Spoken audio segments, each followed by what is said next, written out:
What's up, guys, and welcome back to Time to Prosper TV. It's your boy Prosper Ring coming at you with another video. And in today's video, we're going to be going through a full viewing of the settings that I use on Fortnite Battle Royale.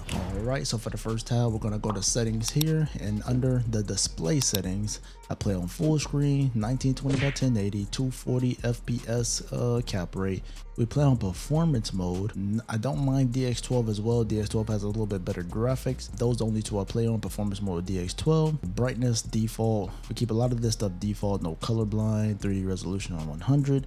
I do play with view distance on Epic, so you can play on near or far. It don't matter what view distance you play on. As far as for seeing players, they all see at the same distance. When changing this setting right here, allows you to view different structures like buildings and loot from like dead enemies that's on the ground. It allows you to see those type of things further, but players are always going to be seen at a distance of 278 or shorter. You cannot see a enemy past that distance. That's the render distance for all players, no matter what view distance you play on. All right, we got low textures, low meshes as well. Show FPS on.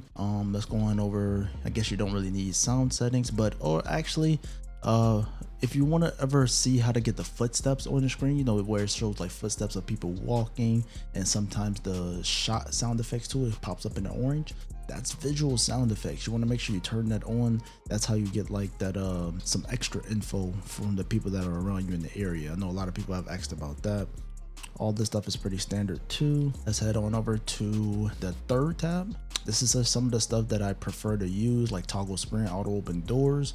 You can feel free to use these as well if you want. I don't use a lot of this stuff. We use auto weapon pickup. I do use the preferred item slots as well.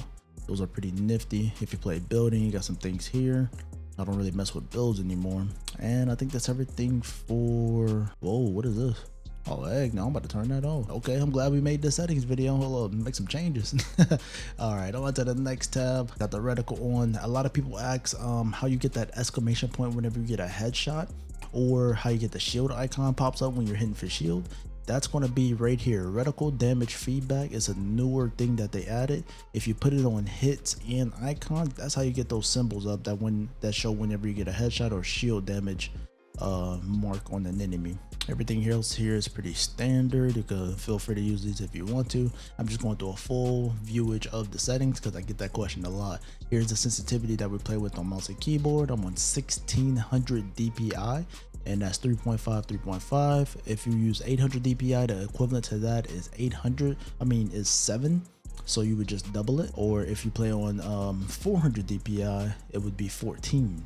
So 3.5, 1600 DPI, 7% for 800 DPI, and 14 for 400 DPI, depending on what you play on.